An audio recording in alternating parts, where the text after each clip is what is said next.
Hi, everybody, and welcome to another episode of Why Didn't They Laugh? A podcast dedicated to the silence of a bomb joke. Analyzing why a joke works, why a joke doesn't work, all the factors at play. It's an exciting time. Let's get right into it this time. Let's just show you a bomb. Let's just show you what I'm talking about. And bear in mind, sometimes I've re-listened to a few of these, and it sounds like I'm a psychopath, but I'm only showing you guys when things go off the rails. So just bear in mind, 98% of the show is really fun and nice and full of laughs and joy. And then there's points that isn't. And that'll never stop happening. And that's one of the beauties of art, and especially comedy, because there's no right answer. No one knows. Every time you think that there's a structure, you have to break it and try something else, because part of comedy is not seeing what's coming around the bend. All right, I'm trying to write a bit about my brother. My brother is one of the funniest human beings I've ever met. Very genuine, very loving, very good man. And the things he says is I'll just get right into it. Here's the first one. This is called a bit I'm working on called Jealous Brother. My brother gets jealous of shit, but it's charming. One time he's like, bro, my best friend's going to prison for a year. I'm like, I'm sorry to hear that. He goes, a year, bro. No rent. What the fuck? I'm like, what? He goes, he doesn't have bills for a year, bro. There's a meal plan. It's fucking awesome. All he has to do is work out, and then he gets out and he writes a book. Fucking bastard.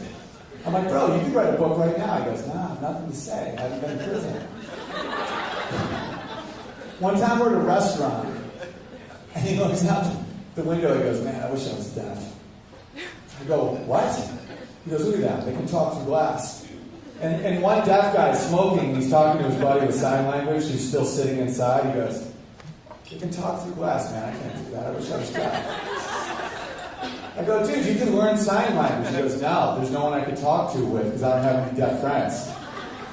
I'm fucked, I can never talk through glass. Okay, guys.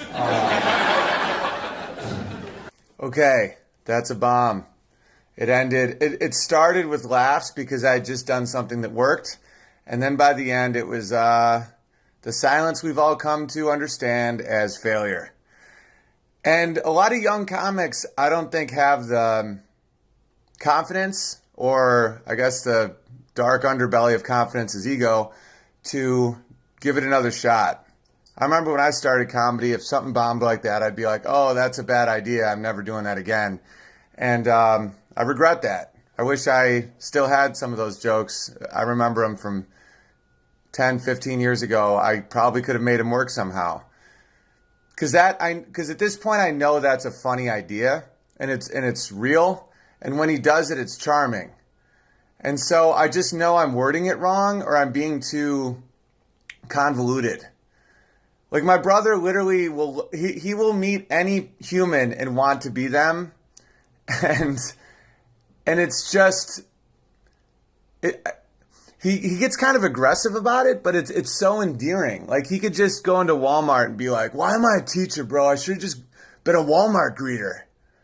I'm like, what do you mean? He goes, they just say hi all day to everyone. And at first you're like, well, in our social economic pyramid, teachers are above Walmart employees, so you don't want to be a Walmart employee. But he doesn't see it that way. Like, he really has this ability of seeing things for exactly what they are. And then I guess a Buddhist would be, that would give them peace and harmony. But my brother, it gives him like a sense of rage. And that's why it's funny. So I give it another shot. I'm not exactly sure at this point why this isn't working. So this is another shot. All right, here we go. Okay, I'll give you another example. One time we're at a restaurant, and out of nowhere he just goes, man, I wish I was deaf. I go, what? He goes, look at those two guys. They can talk through glass. And then we look over, and there's a deaf guy smoking, and his buddy's still in the restaurant, and they're just signing through the window. And he goes, I can't fucking talk through glass. I'm like, what is wrong with you? You can learn sign language. He goes, no, I'm no one to talk to in sign language. Because I don't have any deaf friends because I don't know sign language. Okay, that sounded a little bit better. I think the word glass is funny, and I can't do that. But then I was trying to incorporate the paradox of that he can't learn sign language because he doesn't have anyone to talk to because he doesn't have any deaf friends because he doesn't know sign language. It's almost like the sign language paradox, where to make friends with a deaf person, you need to learn sign language, and to learn sign language, you have to be friends with a deaf person. You can find your way around that, like you could hire somebody, but I just think that's a funny paradox. And I come up with some other examples of his jealousy, and the thing about the deaf example is I think it's too high concept of an opening example, where seeing two deaf people talking through glass is kind of like tough to picture, especially when my previous joke is about how great dogs are and everyone's drinking and having fun. It's a pretty quick gear shift to make someone imagine sign language through glass. Okay, this next sound recording, I cracked the code, I figured it out, but the sound recording itself isn't great. I'm working on that, guys. I'm working on the future of this podcast. Is going to change up. I'm going to have guests. I'm talking to a company right now about them producing it so that I can have guests. Right now I'm recording these on my phone. I have like a little Zoom microphone that I attach to my phone, and then I just put it on my computer. So I'm basically doing all the audio for this, and I'm not an audio engineer. It sounds pretty damn good because technology is that insane at this point, but I'm dying to interview other comedians. A lot of people loved the episode I did with my mom, and I think part of the reason is because there's interaction. I love interacting with people. I love it. And sometimes I sound a little too professorial on these podcasts, but that's just because I'm alone. Like, it sounds like I'm giving a lecture, or one of my buddies back home was like, yo, I really like your podcast, but you sound like you're talking down to me. And I'm sorry if it sounds that way. He's the only one who said that, but he's also super honest to the point of being a dick. So if I sound like I'm being condescending, it's because I have no one to talk to. I can't register facial expressions. I'm literally staring at my wall. Like, no joke, right now I'm looking at my wall. So I kind of overproject. Maybe it sounds condescending. I have no idea. If I have another human here, it would probably help. And every comedian goes through this. And other people, their stories must be amazing. This is just on a weekly basis I'm doing this. This is just from last week. Okay, so this is when I figured it out. And bear in mind, the sound quality isn't great, as I said. And if you're downloading this and listening to this, it means you like me, you like reading intense, weird books that I keep recommending, and you also like the process of comedy. So the audience, I'm guessing, it's not the American Idol audience. It's not huge. It's probably very specific, so you guys can deal with this and enjoy it for what it is. I use an example everyone can relate to, and then I'm off to the races. Check this out. It makes me laugh. My brother gets jealous of everybody. He wants to be deaf. He goes, bro, fucking wish I was deaf. I go, why? He goes, I like peace and quiet. Makes sense, right? That's how fucking genius he is. You never think about it. He's like, think about how much you just want peace and quiet. Deaf people get it at all times. And he goes, and they can talk through glass. I go, what? We're at a restaurant at the time. He goes, look at those two guys. There's two deaf people, and one was smoking a cigarette outside, and the other was inside, and they were still talking. And my brother's like, I can never do that. I'm like, that's a fucking good point. I'm like, they can talk through, like, material that doesn't carry sound. That's incredible. Like, other examples of his jealousy, he goes, yo, one of my friends is going to prison, dude. I'm like, I'm sorry to hear that. He goes, a year, no rent, lucky fuck. People just give him all his food. He has no bills, and he just works out. He's probably going to write a book. I want to write a book. I go, dude, you can write a book now. He goes, no, I've never been to prison. I don't have anything to write about. And he's like really sad. It's genuine. There we go. First example is peace and quiet. And if you notice, the way I said peace and quiet alludes to the fact more is coming. Where it's, I like peace and quiet, where it's like on a list. There's an ellipse at the end. There's a ... I like peace and quiet. And then give the audience like a long pause. So they're like, holy shit, if you're deaf, you have peace and quiet. And then they start laughing. And then they're like, what's next on the list? And at that point, you start rolling this ball down a hill where you're like, you can tag it with anything. Because I remember from my childhood, this is when I first really started loving this quality of my brother. I got shot in the eye with a BB gun when I was 9 years old. I was a little nerdy fat kid, played piano all day. Kids made fun of me, but they made fun of everybody, so I'm not complaining. Everyone gets made fun of, literally everybody. And I went to my neighbor's garage, and I knocked on the window, and I looked in the window and to see if they wanted to play with me, and one of the kids shot me in the face because they were shooting cans in the garage, and they just saw my face and just shot me. And a piece of glass got stuck in my eye for a month. I had to go to the hospital. They had to operate to get it out. It was a really horrible time in my life. And I had to wear a patch on my eye, like a patch. And my mom, professors don't make any money, so I always wore hand-me-downs or what my mom made me. So I had these velour pants. Like my mom used to make me these, like, looking back, really hipster pants, but it was just because that's the fabric they had. So I was going to school dressed like a buffoon, and I was chubby, and I had a patch on my eye. But here's the thing about my family's poverty. They were below the poverty line, but they had hope. And that's why, well, I'll just finish the story, and then I'll finish that thought. But so one day I'm in this, I literally am on the verge of tears at all times. In this, with these pants and these clothes and my big fat ass and my patch. And my brother comes downstairs. He's 4 years older than me. And he's just like, Mom, why does Owen get to dress like a pirate? And I felt his genuine jealousy of me. And in my mind, I'm like, how could anyone possibly be jealous of me right now? I'm the lowest you can be. I'm like, I look absurd. And I was getting made fun of at school for like my patch on my eye and all this stuff. And my brother was like, I want to do that. And it wasn't condescending. The thing about everyone's equal, everyone's the same. Like, that's condescending to me. My brother was like, I want to be a pirate, man. What the hell, Mom? And I've always loved that. My brother he was homecoming king. He was captain of the football team. He's 6'5", this Adonis-looking guy. He started his own tree business. He teaches kids. He has 2 children that love him. He's like the man, right? And he still has this quality.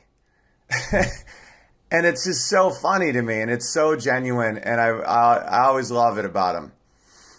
And the going to jail and writing a book thing, I was working on this bit, and I called him and told him about it. I'm like, a year, no rent, bro. And he goes, dude, I would never say that. He's like, but like, they can write a book. He did say that once. He did say a year, no rent. And then he was like genuine about they could write a book. I'm like, you could write a book. He's like, what am I supposed to write a book about? I haven't been to jail. I haven't been wrongly convicted. It's pretty phenomenal. And he judges people based on really funny stuff. Like if someone doesn't back into their parking spot, he thinks that man isn't preparing himself properly for if something goes wrong. Like he'll be like, oh, that dude didn't back in. I'm like, I don't back in. He's like, I know. I'm like, he's like, you got to back in. I'm like, why? He goes, if you go in front ways, you have to go reverse then drive. He's like, I just hit D, I'm out. Because I'm prepared. Because I'm a man. So he can be really judgmental, but it's always about stuff you would never imagine judging. And he's kind of a wacky teacher. You know, like he teaches middle school kids, and he'll like to tell a story, he'll actually bring in stuff from the story. I call him my creativity coach. I told him he could make a fortune in corporate America. Like, he's the type of guy that's like, okay, I'm a tennis racket, you're a baseball bat, let's make a sentence. Okay, you're a verb, I'm a noun. Like, and everyone goes with it. Yeah, everyone will just go with what he says. And before you know it, you're just thinking in ways you've never thought before. And like, you'll go into his room and it looks like right out of a Johnny Depp movie. It's just like there's stuff hanging from the ceilings. There's a rag with like eyes drawn out of it, and it's like named and pinned on the wall. And I'm like, what is all that? And his kids always score they always score the best on all the tests. Like, he kills it because he understands passion and he understands empathy, and he's just a phenomenal person. I wish that I had an interview with him, but that's coming. I do have an interview with my dad that I'm using next episode. I said this episode I was going to do music. It's too big of a topic. I got to catch a plane in 2 hours. And I mean, this week I read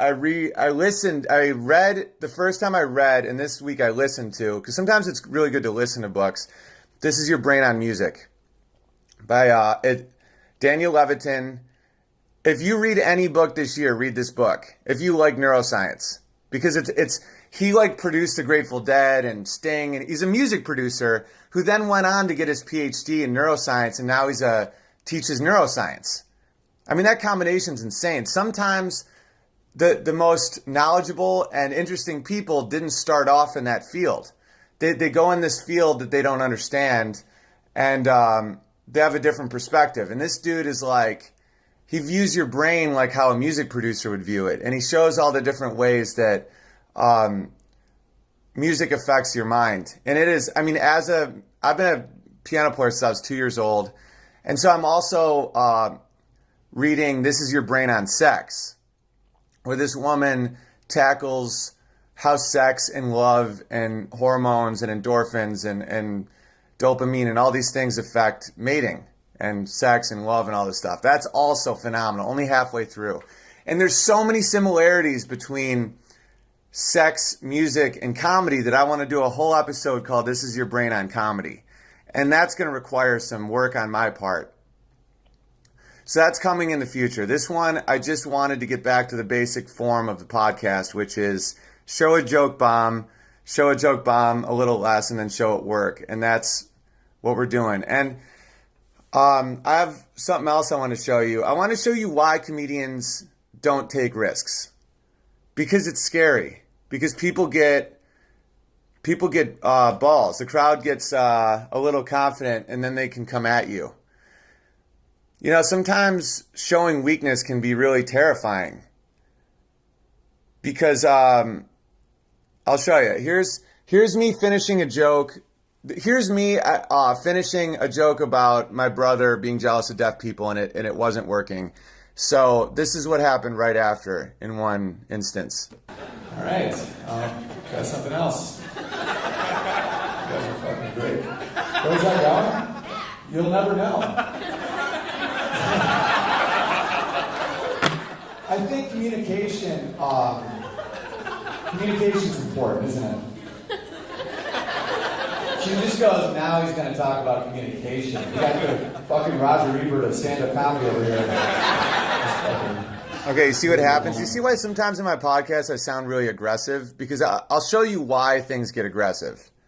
Because when you show a chink in your armor, when you show a hole in your wall, you know, armies start invading.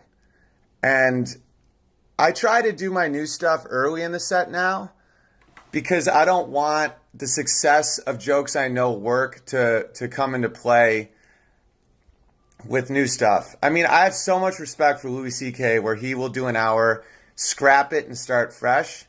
And I totally understand why he does that, because I think jokes that work can influence jokes that don't work, and then you don't know what works anymore.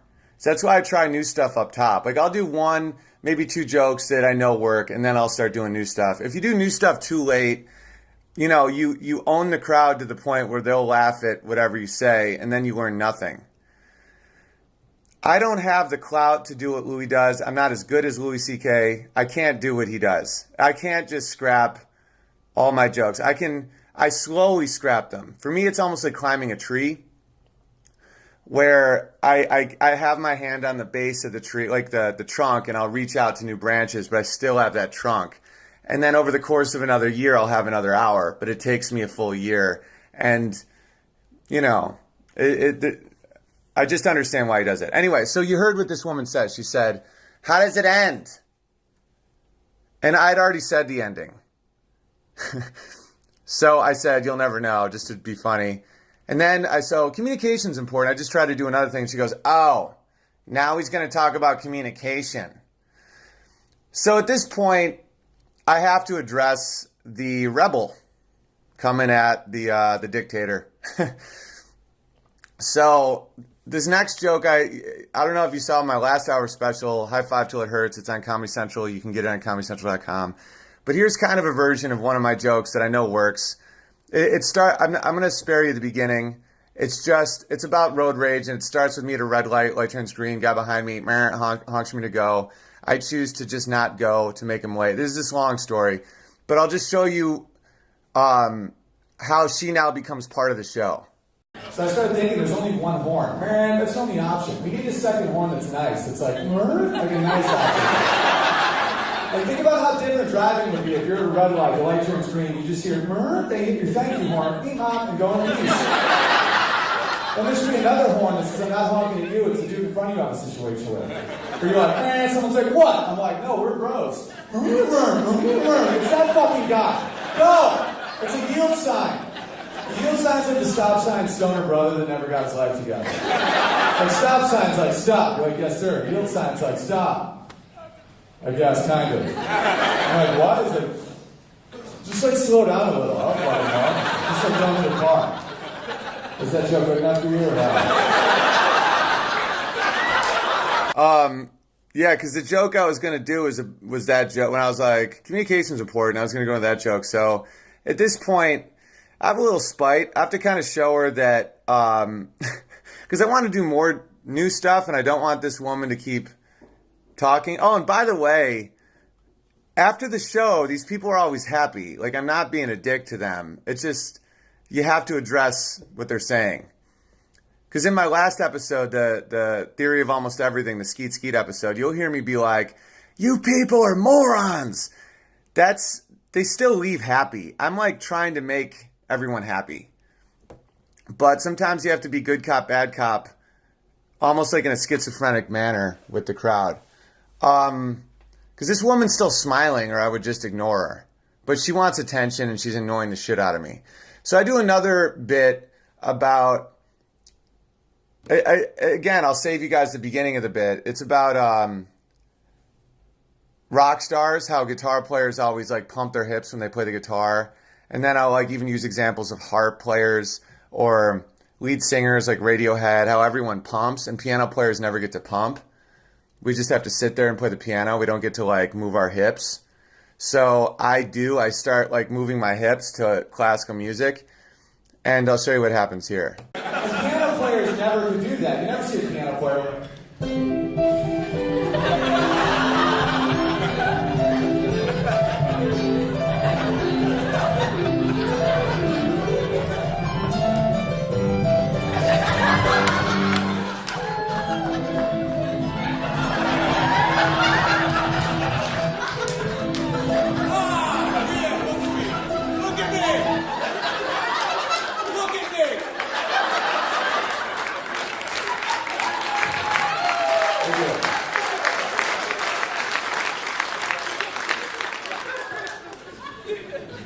Because at that point, I started like, when I'm humping, I just started looking right in the woman's eyes and looking like a crazy person. And then I got off the piano and just got on my knees and started like pumping right near her and just screaming, look at me. And she was laughing, so the crowd felt safe. And then that was another way for me to assert dominance. I don't know what this clip is. I labeled these Ebert 1, 2, 3, 4. Like I just called this folder Ebert because she's a critic. So we'll see what happens here. I try not to drink too much anymore because I feel like it's just one big Choose Your Own Adventure book. Remember those back in the day? It's like, choose beer or shot. Beer, you go to pizza place. Shot, you go to prison. Nice, that works. Hey, we tried something new and it worked. How does that end? Yeah, you're not my nemesis, but I love you still. Oh, okay. That joke I wrote that day, and when it worked, I I don't know. I don't know why I even played that. That was just me kind of rubbing it in her face. Because it didn't bomb, the Choose Your Own Adventure. So I was like, all right, look at that. But at that point, I don't know what works or not. And then here's the last one. I'm not exactly sure what happens here either, but this is called Ebert Final. What's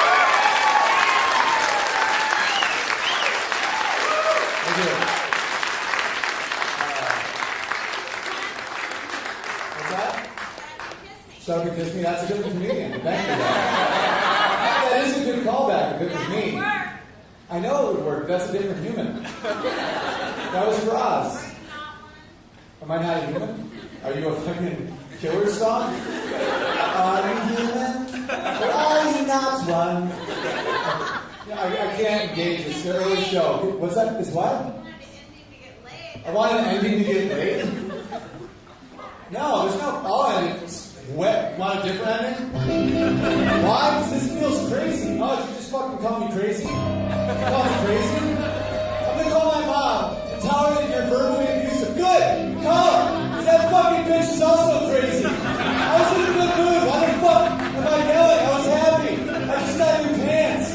Fuck you! That's all idea. That's ending number 2. What one do you want? You fucking psycho.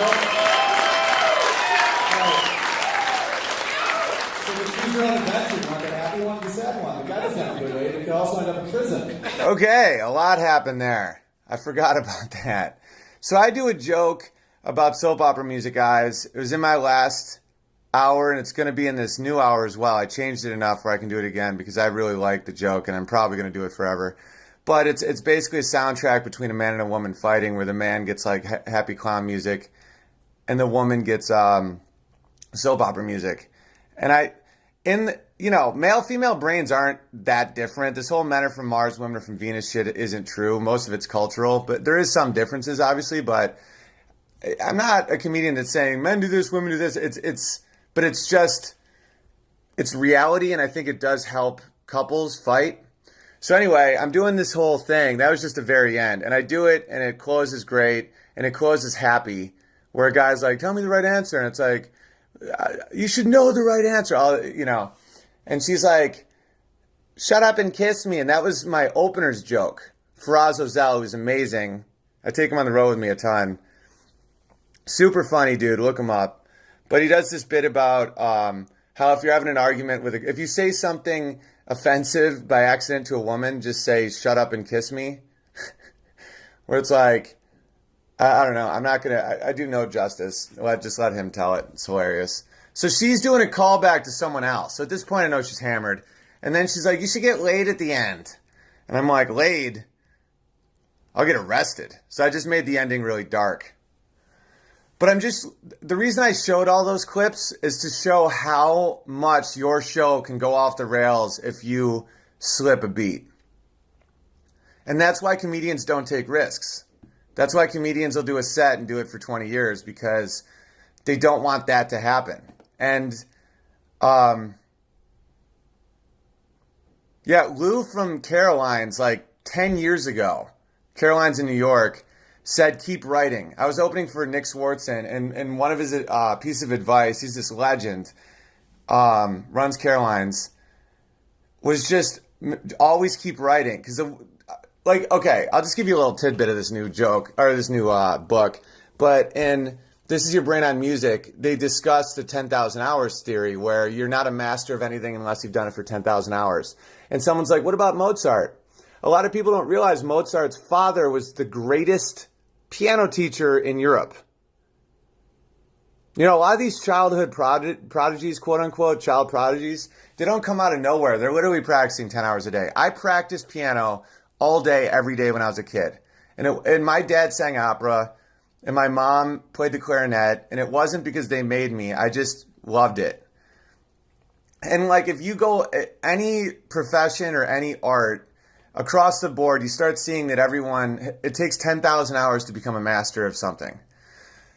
Comedy's a little weird, though. It almost happens and then it starts regressing.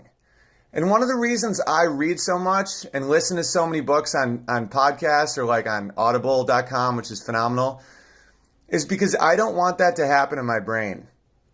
You know, you look at like the Moore, what's that guy's name again? The chubby guy with all the Michael Moore and Al Sharpton are great examples of people that at one point were like really good guys. And then, I don't know, there's something about like male, especially men. Women age better than men. Women, like, over 50, women become very peaceful and wise and smart and just awesome. And over 50, guys sometimes just start spiraling. Like, okay, Al Sharpton, we kind of know Al Sharpton at this point as a guy who pokes the hornet's nest, who seems to enjoy racial fighting, who says crazy racist shit against white people and homosexuals, and he's just kind of an asshole. But if you look back at Al Sharpton, the dude was like really good for the underdog for a long time, and he stood up to people when no one else would. And, you know, same with Michael Moore. Roger and Me was a phenomenal documentary. Some people say documentary, some people say documentary. I don't really give a fuck. But, I mean, Columbine, you know, all this. I mean, he was just phenomenal. Like, I loved him. And then there's a turn where he thought, I mean, this week, when he said that about the snipers, that snipers are cowards, it's like, you can just tell something's wrong with his brain. You can argue against the Iraq War as much as you want. I wasn't for the Iraq War. But you have to support soldiers. You have to. It's not their choice. And it's like, what they go through overseas and what they go through even here is just so difficult, and it's so scarring to these people that it doesn't matter the war. Even if we're involved in a war that you disagree with, you have to bring the soldiers home with open arms. And by the way, you don't know truly why we went to that war. No one knows. From my perspective, it was a bad call, but I don't know shit. I'm a comedian staring at a wall trying to figure out how to make a joke work. It's the same with Al Sharpton. It's like, what happens to these dudes?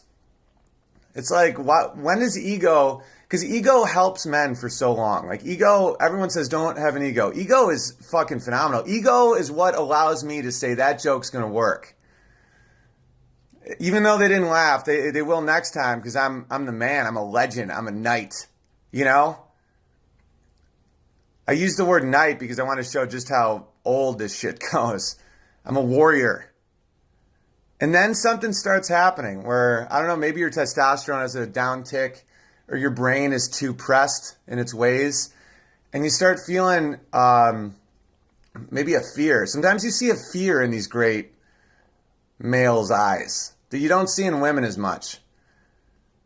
I feel like with the lowering of, you know, with post-menopause and stuff like that, women almost get a sense of peace, and men get a sense of doom. Not always. There's some men that they age great, because I think they took the time and the effort to balance their ego with community and family and their place in the world. And I think that's so important, and it requires effort. Like, people actually have to try to do this shit. It doesn't just come. Nothing just happens. And the 10,000 hours thing with comedy, I think comedy is almost more comparable with theoretical physics, where you become a master at comedy. I've done 10,000 hours on stage for sure, and I feel really confident in my skills. But the problem with comedy is then there's another tick, there's another move of the curve, where if you get too set in your ways, then you see these people in their 50s, 60s, 70s doing the same shit they did 30, 40 years ago, and you're like, how sad. Like, you're now a hack. You didn't grow. Because comedy, I'm comparing it to theoretical physics, because part of it is being rebellious. there's certain parts of art that aren't rebellious. Like, music isn't as rebellious. Ever since the well-tempered clavier, we have this set amount of notes, and this is where you go from. And just about everything's been done. You can always add to it. You can always do your own thing. But for the most part, you kind of just express yourself. Comedy has to kind of shock the system a little. Not in like a mean way, not in like an aggressive, bully way. But you have to change. You have to say something that people aren't exactly expecting. Same with theoretical physics. It's like you see in Einstein's life, he will rebel. He will come up with relativity, which was mind-blowingly rebellious. And then later in his life, for the last 20 years, he didn't really accomplish anything. I mean, compared to me, he accomplished a ton. But compared to himself, for a man, the 30s and 40s are when you really make and do all the great things you'll be known for. And then you have to just make sure your brain keeps growing, or else you become like a shell. Neuroplasticity is what it's called. Because your brain is really good at growth. You just have to put in effort. You have to try and think in ways that you don't normally think. Read things you wouldn't read. Try and learn a language. That's another thing with music. It's something called a culturalization, where the music you're exposed to in your mother's womb is your favorite when you're born. And the music you like when you're 14 is the music you will most likely like the rest of your life. You can still grow, but Alzheimer's patients that can't recognize their families many times will remember their favorite song when they were 14 years old, because that was at your height of emotion, because you're growing so fast, your hormones are popping so hard, and your memory works in a way where you remember things you care about. And at that point, you're becoming sexually mature, and the songs playing on the radio your freshman year in high school, you'll remember the rest of your life. And I have a hard time learning jazz because I wasn't exposed to it early enough. I'm trying, but it's hard. So that's another reason I do this. I want to keep growing. I don't want to just do the stuff I know works. And not just for my career, but for my brain and for my soul and for my place in society. Sounds kind of heavy, but I think we should all do that in a way. So this episode, I don't know what to call it. I guess it's called Brother,